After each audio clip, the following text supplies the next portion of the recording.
Well, we're back right here on Hala Kuwait, and right now we're going to be moving on to another one of our amazing reports, and we're going to take a look at the Kuwait Fund for Arab Economic Development, and then we'll be joined right after that by our first guest this evening.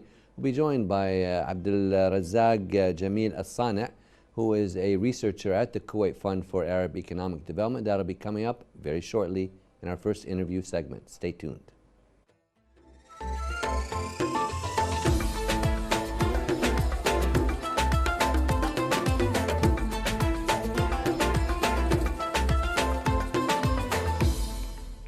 في أساس ما يتغير مع الأيام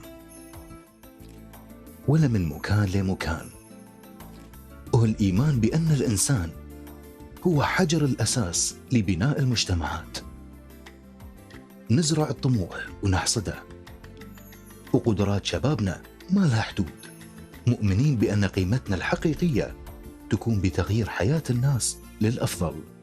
والاستثمار في الإنسان هو الغاية والهدف، الإيمان بالأمل والمستقبل، الإيمان بالعلم والإبداع والمعرفة.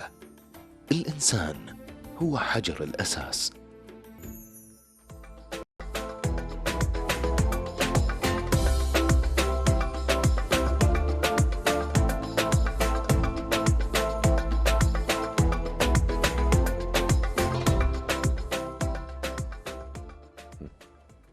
Well, we're back right here in the studio, and we have with us right now Abdulrazzag AlSanea, who is a researcher at the Kuwait Fund for Arab Economic Development. Good evening, Abdulrazzag. Welcome to our program. Good evening. Thank you for having me, Tariq. It's a pleasure to have you with us tonight right here on Hala Kuwait.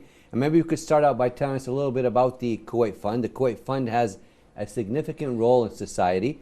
Tell us about the notable aspects of this local role, please. Absolutely.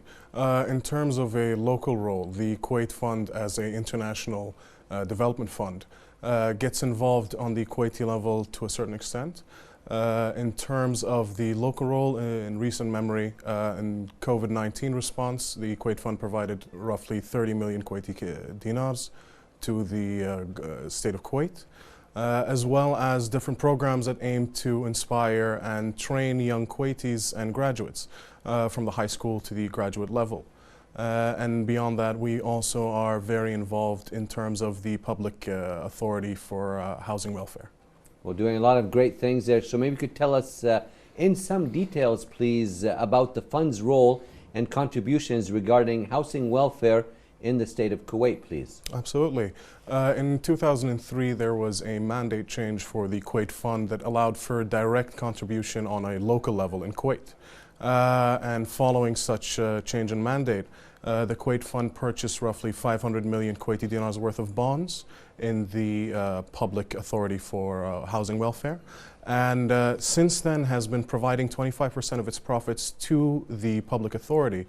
And as of 2020-2019 has amounted to roughly 376 million Kuwaiti dinars, roughly 1.2 billion US dollars. Okay, moving on to some other questions that we have for you, Abdulrazzag. Since the beginning of the coronavirus pandemic, the fund, like all active state institutions in society, had a very distinctive mark in the anti-COVID-19 efforts, whether locally or internationally. Can you tell us about that, elaborate a little bit about that? Absolutely. As I previously mentioned, the fund provided 30 million Kuwaiti dinars to the state of Kuwait. And on an international level, the Kuwait Fund was involved with several aspects of trying to fight the COVID-19 pandemic. We provided a large amount of grants to our beneficiary countries as well as UN organizations, specifically aimed at combating COVID-19 as well as proper response. We also participated in the DSSI initiative, the Debt Service Suspension Initiative established by the G20 and the World Bank in Riyadh in 2020. This initiative specifically seeks to alleviate financial pressure on our beneficiary countries that have taken out loans with the Kuwait Fund, with the express intent of pushing back loan repayments to a further date to allow for fiscal breathing space within that financial strain of COVID-19. Okay, good to hear that also. And then now, in support of human development, I know the Kuwait Fund provides two programs, Be Among the Excellent Ones and training and preparing newly graduated Kuwaiti engineers and architects. So Tell us a little bit about that in some detail, please, Abdulrazzag. Absolutely. Be Among the Excellent Ones is a program the Kuwait Fund has been taking out for quite a while now.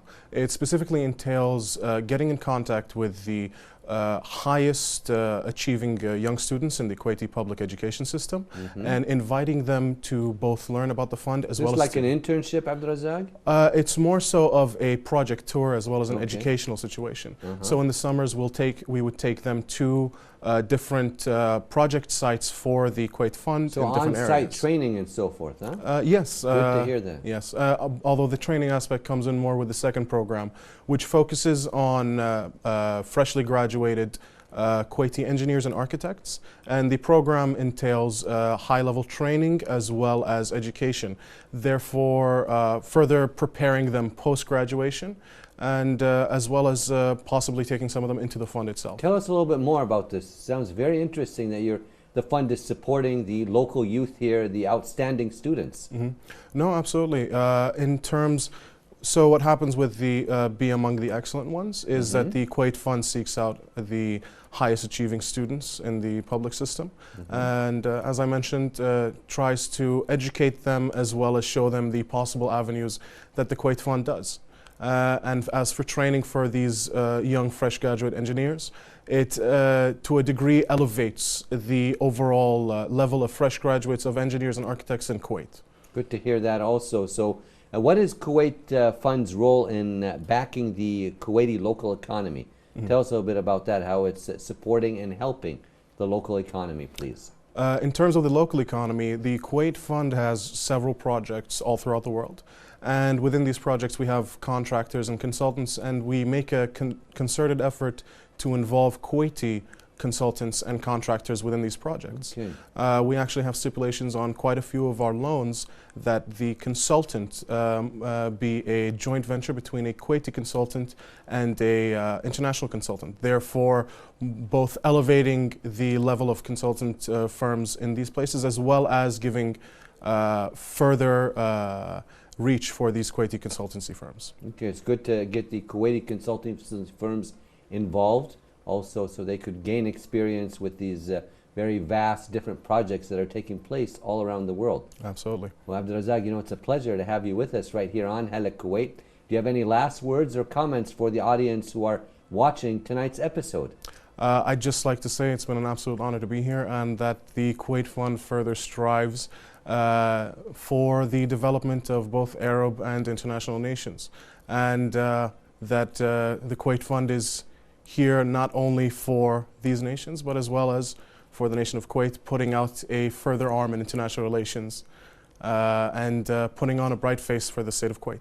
Well, we'd like to thank you so much for being our guest this evening and wish you and all your colleagues all the best of luck in your future endeavors. Thank you very much, Tariq. It's been a pleasure. It was a pleasure having you on our program. We'd like to thank our distinguished guest, Mr. Abdulrazzag AlSanea, researcher at the Kuwait Fund for Arab Economic Development, for his time and insight about the fund. Right now, we're going to go to our next report and take a look at the next report dealing with the paddleball. Stay tuned.